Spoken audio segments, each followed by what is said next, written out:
Hello everyone, welcome to my channel Sahu academy. This is Anshu. Guys, कैसे हैं आप सभी? आई होप आप सभी सेफ होंगे। सो गाइस, आज की वीडियो में हमारा नया चैप्टर स्टार्ट करेंगे। बिजनेस लॉ में हमने फर्स्ट चैप्टर जो है वो हमारा कंप्लीट हो चुका है। इंडियन कॉन्ट्रैक्ट एक्ट हमने स्टार्ट किया था। उसमें जो पहला चैप्टर था meaning and kinds of contract, वो सभी हम कंप्लीट कर चुके हैं। अगर आपने अभी तक प्रीवियस की क्लासेस नहीं देखे हैं तो सबसे पहले वो आप क्लासेस देखिए। लिंक आपको नीचे डिस्क्रिप्शन बॉक्स में मिल जाएगा प्लेलिस्ट का, या फिर आप चैनल पर भी जाके बिजनेस लॉ की प्लेलिस्ट से उसे कंप्लीट कर सकते हैं। तो चलिए, आज जो हमारा टॉपिक है, आज हम स्टार्ट करेंगे ऑफर एंड एक्सेप्टेंस। और अगर आप मेरे चैनल पर भी अभी नए हैं तो चैनल को भी सब्सक्राइब कर लीजिए, साथ ही साथ बेल आइकन को प्रेस कर लीजिए ताकि आपको सभी वीडियोस का नोटिफिकेशन सबसे पहले मिल जाए। तो चलिए, आज की जो हमारी वीडियो है उसे शुरू करते हैं। सो गाइस, आज हम पढ़ने वाले हैं ऑफर एंड एक्सेप्टेंस। ये वैसे मैं आपको पहले एसेंशियल्स में करा चुका हूं। जब मैंने आपको एसेंशियल्स ऑफ वैलिड कॉन्ट्रैक्ट कराए थे तो उसमें पहला जो एसेंशियल है वो यही है कि उसमें एक ऑफर होना चाहिए, वैलिड ऑफर होना चाहिए, एंड एक वैलिड एक्सेप्टेंस होनी चाहिए। तभी जाके वो क्या है, एक कॉन्ट्रैक्ट बनेगा। और सभी जो एलिमेंट्स हैं अगर वो सब पूरे हैं तब जाके वो क्या बनेगा, एक कॉन्ट्रैक्ट बनेगा। तो उसी में ये हमारा एक अलग से चैप्टर है पूरा, ऑफर एंड एक्सेप्टेंस। तो यही हमें पढ़ना है। तो सबसे पहले चलिए देखते हैं ऑफर है क्या। तो मैंने आपको बताया था कि ये हमने किस में पढ़ा था, एसेंशियल्स में पढ़ा था कि हमारा ऑफर क्या होता है, प्रपोजल। यानी किसी के पास क्या है, प्रपोजल रखना किसी चीज का। अगर हिंदी में बोले तो इसको प्रस्ताव रखना। तो प्रस्ताव या ऑफर एक ही बात है, प्रपोजल एक ही बात है, दोनों का एक ही मीनिंग है। यानी जब किसी भी वैलिड कॉन्ट्रैक्ट, कोई भी जो कॉन्ट्रैक्ट है वो वैलिड कब होगा, जब उसमें एक ऑफर होगा एंड एक एक्सेप्टेंस होगी, और बाकी के जो जो एसेंशियल्स हैं वो अगर पूरे हैं तब जाके वो एक क्या बन सकता है, वैलिड कॉन्ट्रैक्ट बन सकता है। तो उसी में आज हम पढ़ेंगे कि ये आखिर में ऑफर है क्या, ऑफर कैसे बनते हैं, या कौन कौन से ऑफर के लिए एसेंशियल्स होते हैं, कितने काइंड के ऑफर्स होते हैं। तो ये सारा इस चैप्टर में हम पढ़ेंगे। स्टार्ट करते हैं हमारा पहले टॉपिक से, जिसका नाम है ऑफर। ठीक है, अब पहले हम ऑफर पढ़ेंगे, फिर बाद में एक्सेप्टेंस पढ़ेंगे। तो चलिए देखते हैं ऑफर है क्या। मैंने यहाँ पर जो लॉ में डेफिनेशन लिखी हुई है, इंडियन कॉन्ट्रैक्ट एक्ट 1872 में जो डेफिनेशन है वो लिखी गई है सेक्शन 2 सबसेक्शन ए है, पॉइंट ए है। इसमें देखिए क्या लिखा गया है, when one person signifies another his willingness to do or to abstain। पहले यहां तक पढ़ते हैं। यानी जब एक पर्सन दूसरे पर्सन को अपनी विलिंगनेस दिखा रहा है कि ये करना है या फिर ये नहीं करना है। टू ऑब्स्टेन का मतलब है मना करना या बचना। यानी अपनी विलिंगनेस शो कर रहा है कि या तो आप इसको करो या तो आप इसको ना करो, फ्रॉम डूइंग। ठीक है, फ्रॉम डूइंग यानी आप इसको करो या फिर ना करो, with a view to obtaining the assent of that party. यानी कि वो ऐसा विलिंगनेस क्यों दिखा रहा है, जिससे वो क्या हो कि आगे जो दूसरी पार्टी है वो भी अपना एसेंट शो कर सके। एसेंट का मतलब है यानी कि जो भी अपनी उसकी विलिंगनेस है, जो भी उसका जो भी यहां से ऑफर दिया जा रहा है उसे, वो भी उसको एक्सेप्ट करे, उसकी तरफ से भी कोई रिप्लाई आए। तो यही है हमारा obtaining the assent of that other to such act. या तो वो करेगा उस काम को जो हमने ऑफर दिया है, टू डू, या फिर एब्स्टिनेंस यानी या तो वो उसको मना कर देगा। He is said to be make an offer. तो यहां पर क्या है, ये एक ऑफर है और ये एक वैलिड ऑफर है। तो ये जो है हमारे ऑफर की डेफिनेशन है। When one person signifies to another his willingness. जब एक पर्सन, सपोज ए है और बी है, जब एक पर्सन यानी ए की बात करें, अगर ये अपनी विलिंगनेस शो कर रहा है बी को, अपनी ये जो ए है वो बी को अपनी विलिंगनेस शो कर रहा है कि किसी भी काम को या तो उसको करना है या तो उसको नहीं करना। और वो चाहता क्या है कि बाद में जो ये बी है वो भी अपना एसेंट दे। एसेंट का मतलब क्या है, वो भी अपना कुछ रिस्पॉन्स दे, जो भी इसने पूछा या जो भी इसने बोला है या जो भी इसने ऑफर दिया है उसका रिस्पॉन्स कहां से मिले, बी से मिले। तो इसीलिए अब वो जो बी से रिस्पॉन्स मिलेगा या तो वो उसको करेगा या फिर उसको वो नहीं करेगा। तो करेगा तो टू एक्ट, और नहीं करेगा तो एब्स्टिनेंस। तो इसी को हम बोलते हैं कि ए ने क्या करा है, ऑफर किया है किसको, बी को। तो यही हमारा क्या है, एक सिंपल सी डेफिनेशन है ऑफर की। आई होप आप ऑफर समझ गए होंगे। यानी जब एक पर्सन दूसरे पर्सन की तरफ अपना प्रस्ताव रखता है तो उसी को हम बोलते हैं ऑफर। अब वो सामने वाले पर्सन पर डिपेंड करता है कि वो उसको एक्ट करेगा, वो यानी एक्सेप्ट करेगा या एब्स्टिनेंस या उससे वो बचेगा। ठीक है, तो वो एक्सेप्टेंस की चीज है, वो जब हम एक्सेप्टेंस पढ़ेंगे तब वहां पर हम देखेंगे। तो ये हमारा क्या है, एक ऑफर है। इसी को बोलेंगे हम कि यहां पर क्या हो रहा है, ए के द्वारा क्या किया जा रहा है, ऑफर बी को दिया जा रहा है। इसके बाद दो टर्म्स बहुत इंपॉर्टेंट है इस ऑफर में ही, पूरे चैप्टर में। एक होता है हमारा ऑफरर और दूसरा होता है ऑफरी। यानी जो भी पर्सन ऑफर दे रहा है, जो भी पर्सन ऑफर दे रहा है उसको हम बोलेंगे ऑफरर। एंड जिसको भी ऑफर दिया जा रहा है वो क्या बनेगा, हमारा ऑफरी बनेगा। यानी the person making the offer, लिख सकते हैं आप, the person making the offer is called offeror, यानी जो ऑफर दे रहा है उस पर्सन को हम बोलेंगे ऑफरर। एंड टू हुम, अब ऑफरी क्या है? ऑफरी वो है जिसको हम क्या दे रहे हैं? ऑफर दे रहे हैं। The person to whom the offer is made, the person to हुम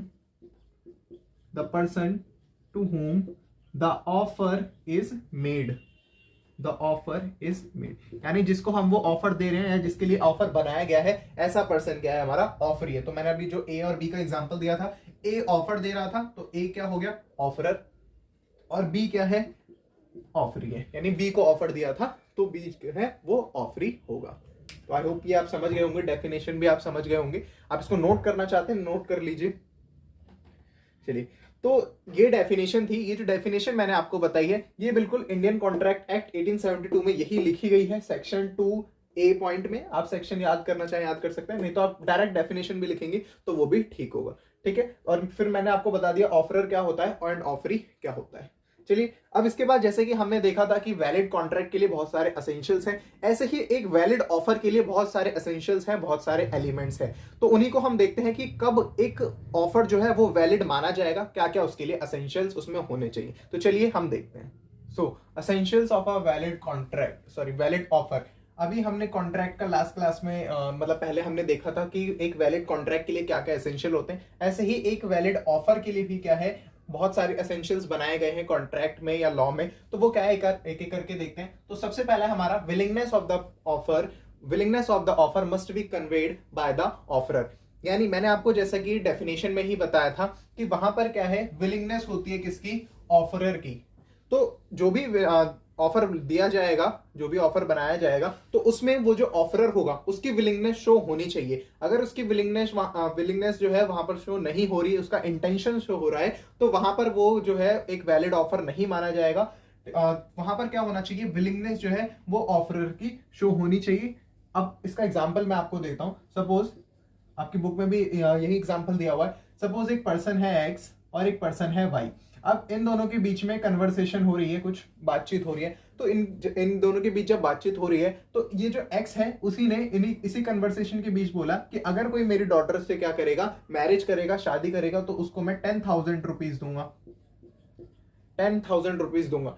इसके बाद क्या हुआ, ये जो वाई है इसने एक्स की डॉटर से मैरिज करी या शादी करी, तो अब वाई इससे 10,000 रुपीज जो है वो नहीं मांग सकता, वो उसको नहीं मांग सकता। क्यों? क्योंकि जो वो एक्स था उसने अपनी विलिंगनेस शो नहीं करी थी, बस उसका एक इंटेंशन था कि अगर कोई मेरी डॉटर से शादी करेगा तो मैं उसको 10,000 रुपीज दूंगा। तो यहां से ये जो वाई है वो उस अमाउंट को रिकवर नहीं कर सकता, क्योंकि ये एक वैलिड ऑफर नहीं था। तो पहला जो एसेंशियल है वो यही है कि जो भी ऑफरर होगा उसके जो ऑफर में विलिंगनेस शो होनी चाहिए। अगर कोई विलिंगनेस नहीं है तो वहां पर वो एक वैलिड ऑफर नहीं माना जाएगा। तो ये था हमारा फर्स्ट पॉइंट। इसके बाद है हमारा सेकंड पॉइंट है offer must be made with the intention of obtaining the assent of the other party. ये भी मैं आपको पहले ही बता चुका हूं कि जो भी ऑफर बनाया जाएगा, यानी जब भी ऑफर दिया जाएगा, ऑफरर जब भी ऑफर देगा तो उस इंटेंशन से दिया जाएगा, या उसका जो ऑब्जेक्टिव होना चाहिए वो यही होना चाहिए कि आगे जो दूसरी पार्टी है, यानी जो दूसरी पार्टी सपोज ए है, तो उससे क्या मिले, इसका रिजल्ट मिले, उससे आउटपुट मिले कि वो एक्सेप्ट करेगा या नहीं करेगा। तो ये इंटेंशन जो होनी चाहिए वो भी क्या है, एक एसेंशियल्स में आएगा वैलिड ऑफर के। यानी offer must be made with the intention, ऐसा ऑफर बनाया जाएगा, ये हम मान के चलेंगे ऐसा कि जो भी अदर पार्टी है वो भी अपना एसेंट जो है वो शो करेंगे। अगर उन्होंने अपना एसेंट शो नहीं किया तो वो भी क्या है, एक वैलिड ऑफर नहीं माना जाएगा। या करा या नहीं करा वो आगे की बात है, बट हमारा जो इंटेंशन होगा ऑफरर का वो यही होगा कि जो सामने वाली पार्टी है उससे भी हमें आउटपुट मिले, यानी उससे भी उसका भी एसेंट हमें पता चले कि वो करेगा इस ऑफर को एक्सेप्ट या फिर नहीं करेगा। नेक्स्ट है हमारा third, offer must be give rise to the legal relationship. यानी ऑफर जब भी बनाया जाएगा तो उसमें लीगल रिलेशनशिप होना चाहिए, कोई भी सोशल रिलेशनशिप नहीं होनी चाहिए, एक लीगल रिलेशनशिप या कॉन्सिक्वेंसेस होने चाहिए। ठीक है, तो अगर कोई भी लॉ ऐसा है या कोई भी ऑफर ऐसा है जिसमें भी लीगल रिलेशनशिप कहीं से भी राइज नहीं हो रही है, तो वो भी एक वैलिड ऑफर जो है नहीं माना जाएगा in the eyes of law. तो इसमें आप लिख सकते हैं offer must give rise to a legal relationship. If the offer does not give rise to a legal relationship, it is not a valid offer, it is not a valid offer in the eyes of law. तो ये आप इस point में लिख सकते हैं। I hope आप समझ गए होंगे। नेक्स्ट ऑप्शन है हमारा, या जो नेक्स्ट एसेंशियल है वो है every offer must be communicated. जो हमारा ऑफर होगा वो कम्युनिकेटेड होना चाहिए, बिना कम्युनिकेटेड के वो जो ऑफर है वो भी वैलिड नहीं कहलाएगा। Offer must be communicated to the offer, यानी उसको बताना है, यानी जो भी ऑफरर है वो क्या करेगा, वो जो सेकंड पार्टी यानी जो ऑफरी है, ये सब मैं आपको बता चुका हूं, तो उसको ये कम्युनिकेट करना है, बताना है कि ये आपको ऑफर दिया जा रहा है, तभी जाके क्या है वो एक वैलिड ऑफर माना जाएगा। अगर वहां पर कोई भी कम्युनिकेशन नहीं है तो वहां पर वो क्या है, वैलिड ऑफर नहीं माना जाएगा in the eyes of law. तो ये भी हमारा इंपॉर्टेंट एक एसेंशियल है, every offer must be communicated to the offeree. If does not, it is not a valid offer in the eyes of law. तो ये आप लिख सकते हैं इसमें। नेक्स्ट हमारा एसेंशियल है, देखिए, two identical cross offer do not create a contract. यानी दो आइडेंटिकल क्रॉस ऑफर जब एक साथ आएंगे तो वो भी एक ऑफर या कॉन्ट्रैक्ट जो है वो नहीं बन पाएगा। अब यहां पर एक वर्ड आया हमारे पास, क्रॉस ऑफर। अब क्रॉस ऑफर होता क्या है, देखिए इसको एग्जांपल से समझिए। एक एग्जांपल मैं आपको देता हूं। पर्सन एक ए है एंड एक पर्सन है बी। इस ए पर्सन ने बी को एक लेटर लिखा।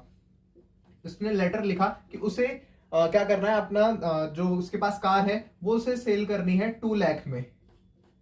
और इस लेटर का बी को पता नहीं है। बी ने भी क्या किया, इस ए को लेटर लिखा कि उसको भी अपनी कार सेल करनी है 2 लाख में।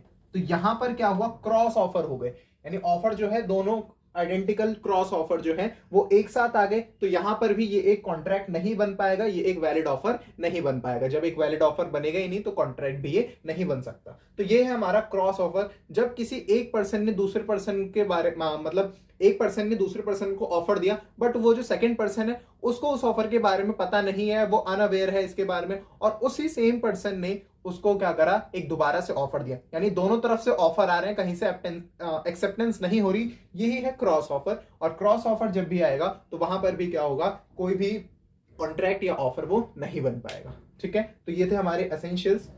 सबसे पहले हमने देखा कि विलिंगनेस होनी चाहिए ऑफरर से, और उस जो भी इंटेंशन ये होनी चाहिए, ऑब्जेक्टिव ये होना चाहिए कि सामने वाले का भी जो अदर पार्टी का एसेंट है वो हमें मिले। तो ये सेकंड पॉइंट था। थर्ड पॉइंट था कि उसमें एक लीगल रिलेशनशिप होना चाहिए। अगर वो लीगल रिलेशनशिप नहीं है तो वो इन द आइज ऑफ लॉ क्या माना जाएगा, एक वैलिड ऑफर नहीं माना जाएगा। इसके बाद था हमारा offer must be communicated to the offeree. जो भी ऑफर बनाया जाएगा उसके बारे में हमें बताना है, किसको, ऑफरी को, यानी अदर पार्टी को। नेक्स्ट हमने देखा अभी जब दो आइडेंटिकल क्रॉस ऑफर आ जाएंगे तब वो भी एक कॉन्ट्रैक्ट नहीं बन पाएगा। इसके बाद कुछ और एसेंशियल्स हैं, हम उन्हें भी देख लेते हैं। अब वो जो एसेंशियल है वो बेसिकली टाइप्स हैं। वैसे तो मैं आपको बता देता हूं कि वो है क्या। देखिए,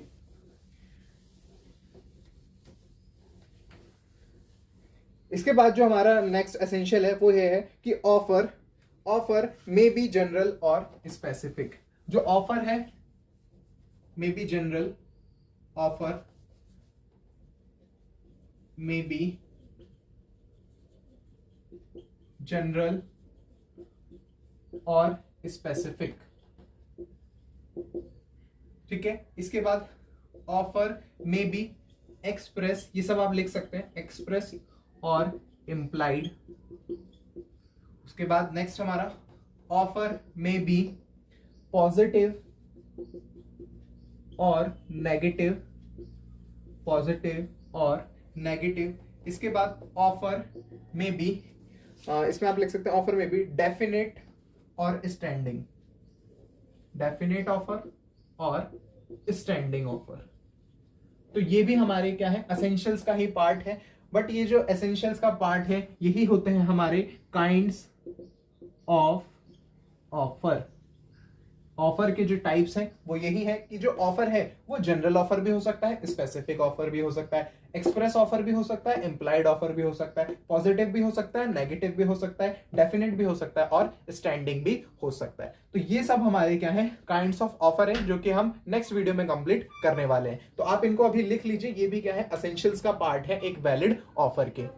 तो आज की क्लास जो है गाइस हम यहीं पर एंड कर देते हैं, बिकॉज इस क्लास में हमने बहुत सारी चीजें अभी हम पढ़ चुके हैं। सबसे पहले मैंने आपको इसमें डेफिनेशन बताई, फिर डेफिनेशन के बाद हमने इसमें पढ़ा था कि क्या क्या इसके ऑफरर क्या होता है, ऑफरी क्या होता है, और इसके बाद हमने असेंशियल्स इसमें पढ़ लिए सारे। मैंने असेंशियल्स आपको लिखवाए, और जो ये लास्ट के एसेंशियल लिखवाए हैं ये मैंने भी आपको समझाया नहीं है, बिकॉज जब मैं आपको काइंड्स ऑफ ऑफर बताऊंगा तो ये सेम वही चीज है जो कि हम नेक्स्ट वीडियो में कंप्लीट करने वाले हैं। आई होप आपको क्लास काफी ज्यादा पसंद आई होगी। अगर आपको क्लास पसंद आई है तो वीडियो को लाइक करिए, चैनल को भी सब्सक्राइब कर लीजिए, बेल आइकन को भी प्रेस कर लीजिए ताकि आपको सभी वीडियोस का नोटिफिकेशन सबसे पहले मिल जाए।